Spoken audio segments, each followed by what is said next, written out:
लेकिन मेरा आपसे आग्रह है कि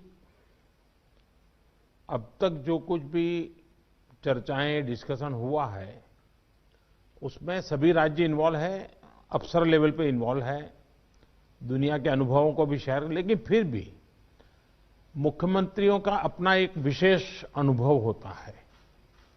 पब्लिक लाइफ में काम करने वाले लोगों की एक विशेष दृष्टि होती है, क्योंकि इन चीजों को अगर आपके सुझाव मिलेंगे तो मेरा आग्रह है कि आप लिखित में अगर हो सके उतना जल्दी, क्योंकि आज भी कुछ अच्छे मुद्दे उठाए सबने कि ये हो, ये हो, ये हो, इससे भी ज्यादा होंगे।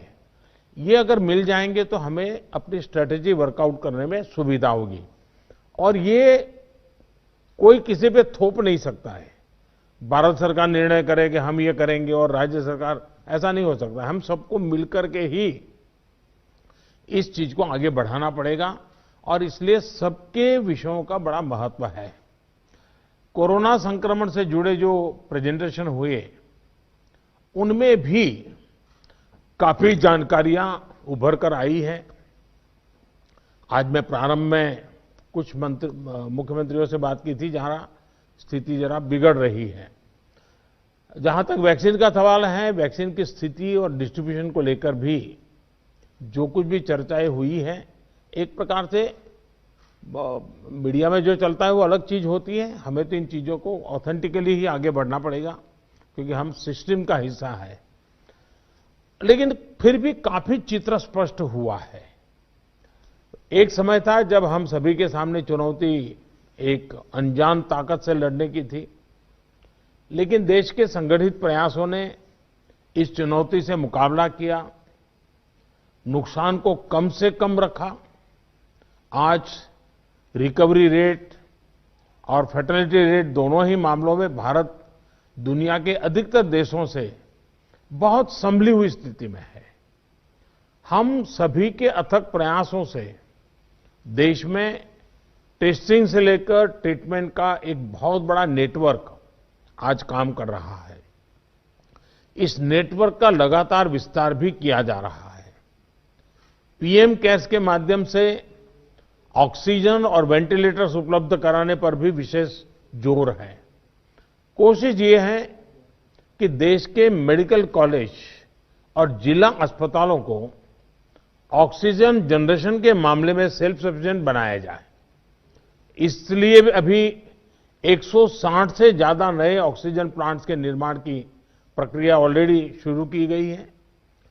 पीएम केयर फंड से देश के अलग अलग अस्पतालों को हजारों नए वेंटिलेटर्स मिलने भी सुनिश्चित हुए हैं।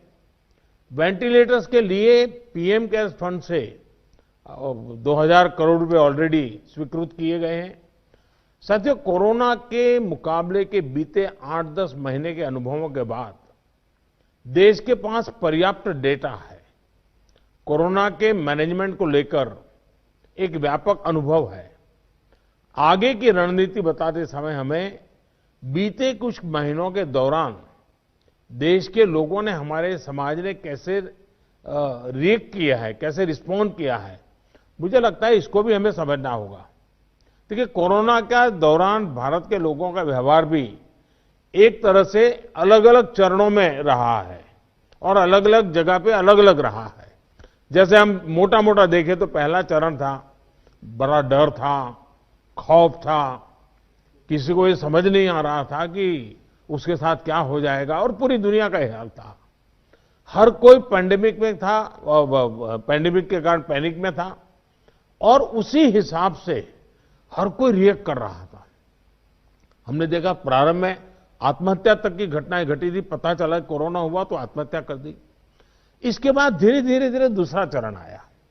दूसरे चरण में लोगों के मन में भय के साथ साथ दूसरों के लिए संदेह भी जुड़ गया। उनको लगा कि भाई इसको कोरोना हो गया, मतलब कुछ गंभीर मामला है, दूर भागो। एक प्रकार से घर में से भी नफरत का माहौल बन गया और बीमारी की वजह से समाज में कटने का डर लोगों को लगने लगा। इस कारण कोरोना के बाद कई लोग संक्रमण को छिपाने लगे। उनको लगा कि ये तो बताना नहीं चाहिए, कुछ समाज में मैं कट जाऊंगा। अब उसमें से भी हम धीरे-धीरे समझे लोग बाहर आए, तीसरा चरण शुरू हुआ और तीसरे चरण में लोग काफी हद तक संभलने लगे। अब संक्रमण को स्वीकारने के लगे और अनाउंस भी करने लगे, भाई मुझे तकलीफ है, मैं आइसोलेट कर रहा हूं, मैं क्वारंटाइन कर रहा हूं, आप भी करिए। जो एक प्रकार से लोग भी अपने आप से लोगों को समझाने लगे। लेकिन आपने भी देखा होगा कि लोगों में अधिक गंभीरता भी आने लगी और हमने देखा कि लोग अलर्ट भी होने लगे। और इस तीसरे चरण के बाद हम चौथे चरण में पहुंचे। जब कोरोना से रिकवरी का रेट बढ़ा तो लोगों को लगता है कि ये वायरस नुकसान नहीं कर रहा है, ये कमजोर हो गया है। बहुत से लोग ये भी सोचने लगे हैं कि अगर बीमार हो भी गए तो ठीक हो जाएंगे। इस वजह से लापरवाही का ये स्टेज बहुत बड़ा व्यापक हो गया है और इसलिए मैंने हमारे त्योहारों की शुरुआत में ही स्पेशली राष्ट्र के नाम संदेश देकर के सबको हाथ जोड़ करके प्रार्थना की थी कि भाई ढिलाई मत बरतिए, क्योंकि कोई वैक्सीन नहीं है, दवाई नहीं है, हमारे पास एक ही रास्ता बचा है, हम हर एक को कैसे अपने अपने आप बचाएं। और हमारी जो गलतियां हुई वही एक खतरा बन गया, थोड़ा ढिलाई आ गई। इस चौथे चरण में लोगों को कोरोना की गंभीरता है ही है, इसलिए हम सभी को शासन प्रशासन को पहले से भी अधिक जागरूक, अधिक सतर्क रहने की जरूरत है। हमें ट्रांसमिशन को कम करने के लिए अपने प्रयासों को जरा और गति देनी होगी। टेस्टिंग हो, कंफर्मेशन, कॉन्टैक्ट ट्रेसिंग, डेटा, इन सारी जुड़ी किसी भी तरह की कमी को हमें सर्वोच्च प्राथमिकता देते हुए उसको ठीक करना होगा। पॉजिटिविटी रेट को 5% के दायरे में लाना ही होगा। और मैं मानता हूं छोटी छोटी इकाइयों पर कहिए कि भाई एक क्यों बढ़ा, आधा क्यों बढ़ा, 2 क्यों बढ़ा। हम राज्य के स्केल पर चर्चा करने के बजाय अब जितनी लोकलाइज चर्चा करेंगे शायद हम एड्रेस जल्दी कर पाएंगे। दूसरा, हम सबने अनुभव किया है कि आरटी-पीसीआर टेस्ट का अनुपात बढ़ना चाहिए। जो घरों में आइसोलेटेड मरीज हैं उनकी मॉनिटरिंग ज्यादा बेहतर तरीके से करनी होगी। आप भी जानते हैं कि अगर वहां थोड़ी भी ढिलाई रही तो मरीज बहुत गंभीर स्थिति में अस्पताल आता है, फिर हम बचा नहीं पाते हैं। जो गांव है, कम्युनिटी के स्तर पर हेल्थ सेंटर हैं, उनको भी हमें ज्यादा इक्विप करना ही होगा। गांव के आसपास भी इंफ्रास्ट्रक्चर ठीक रहे, ऑक्सीजन की सप्लाई पर्याप्त रहे, ये हमें देखना होगा। हम लोगों का लक्ष्य होना चाहिए कि फैटेलिटी रेट को 1% से भी नीचे लाए। और वो भी मैंने जैसे कहा, छोटे छोटे इलाके में देखा जाए एक मृत्यु हुई क्यों हुई, जितना इतना फोकस करेंगे तब स्थिति को संभाल पाएंगे। और सबसे बड़ी बात, जागरूकता अभियानों में कोई कमी ना आए। कोरोना से बचाव के लिए जो जरूरी मैसेजिंग है, इसके लिए समाज को जोड़े रखना होगा। जैसे कुछ समय पहले हर संगठन, हर प्रभावी व्यक्ति को हमने एंगेज किया था, उन्हें फिर एक्टिव करना होगा। साथियों, आप भली भांति परिचित हैं कि कोरोना की वैक्सीन को लेकर इंटरनेशनली और नेशनली किस तरह की खबरें आ रही हैं। आज दुनिया में भी और देश में भी, जैसा अभी आपको प्रेजेंटेशन में पूरा डिटेल बताया गया, करीब करीब आखिरी दौर पर वैक्सीन के रिसर्च में काम पहुंचा है।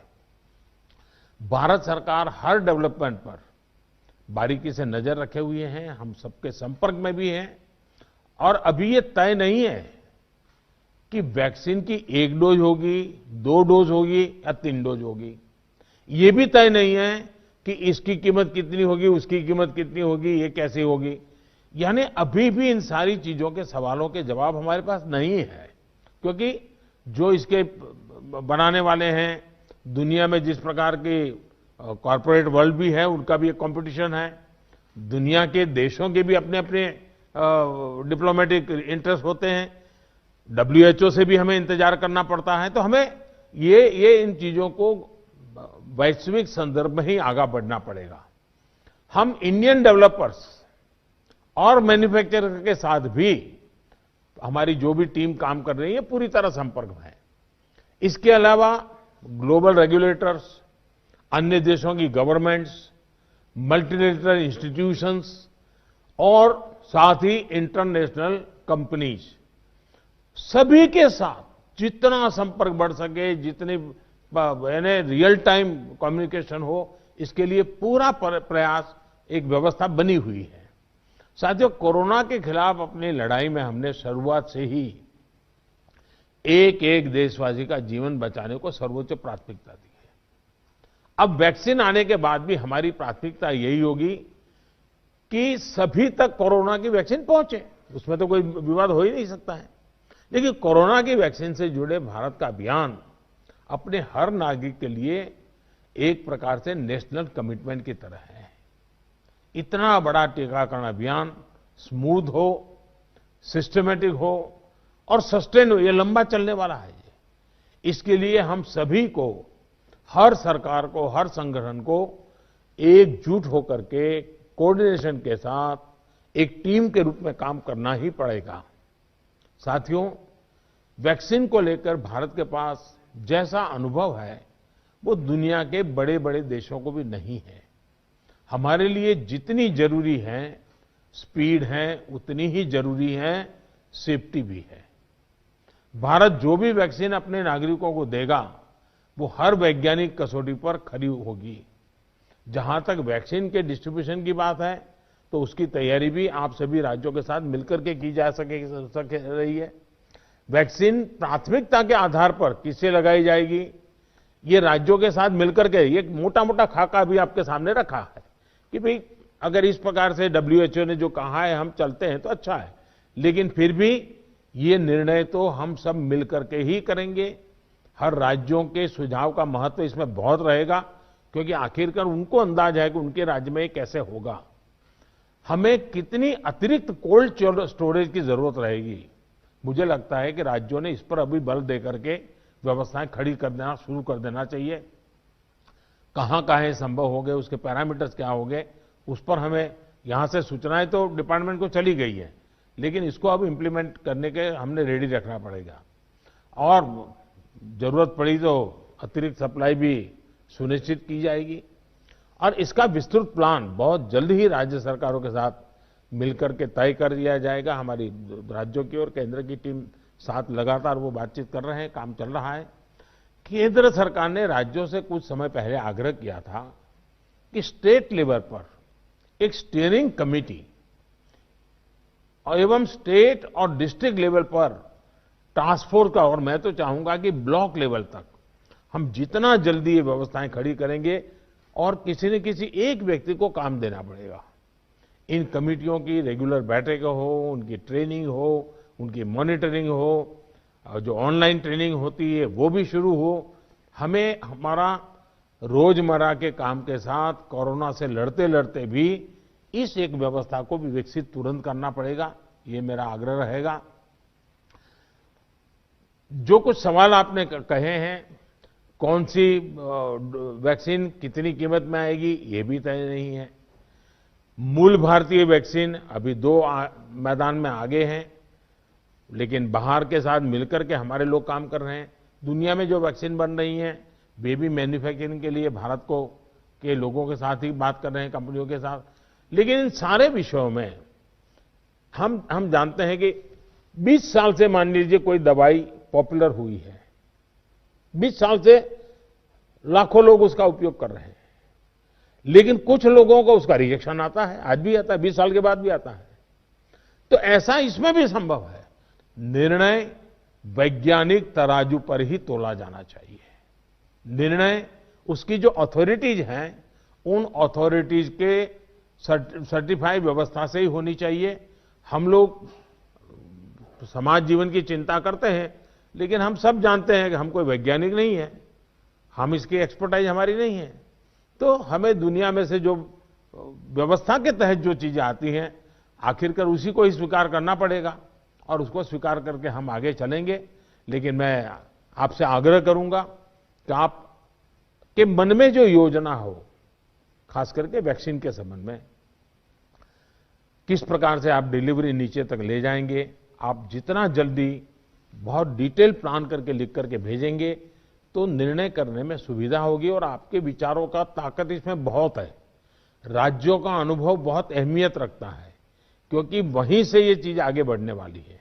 और इसलिए मैं चाहूंगा कि आपका बहुत ही एक प्रकार से प्रोएक्टिव पार्टिसिपेशन इसमें बने, यही मेरी अपेक्षा है। लेकिन मैंने पहले ही कहा, वैक्सीन अपनी जगह पे है, वो काम होना है, करेंगे, लेकिन कोरोना की लड़ाई जरा भी ढीली नहीं पड़नी चाहिए, थोड़ा सा भी ढिलास नहीं आनी चाहिए। यही मेरी आप सबसे रिक्वेस्ट है। आज मेरी तमिलनाडु और पुडुचेरी के मुख्यमंत्रियों से बात करने का मुझे अवसर मिला। आंध्र से मैं फोन नहीं कर पाया था सुबह। एक साइक्लोन हमारे पूर्वी तट पे एक्टिव हुआ है, वो कल शायद तमिलनाडु, पुडुचेरी और आंध्र का कुछ हिस्सा वहां पर आगे बढ़ रहा है। और सारी भारत सरकार की टीमें बहुत एक्टिव हैं, सब लोग गए हैं। मैंने आज 2 आदरणीय मुख्यमंत्री जी से बात की थी, आंध्र के मुख्यमंत्री जी से अभी इसके बाद बात करूंगा। लेकिन सबके लिए पूरी तरह भारत सरकार और राज्य सरकारें मिल करके, और पहला काम खाली करवाना, लोगों को बचाना, इस पर हमारा जोर रहे। फिर एक बार मैं आप सबका बहुत आभारी हूं, आप सबने समय निकाला। लेकिन मैं आग्रह करूंगा कि आप जल्दी से मुझे कुछ न कुछ जानकारियां भेजिए। धन्यवाद।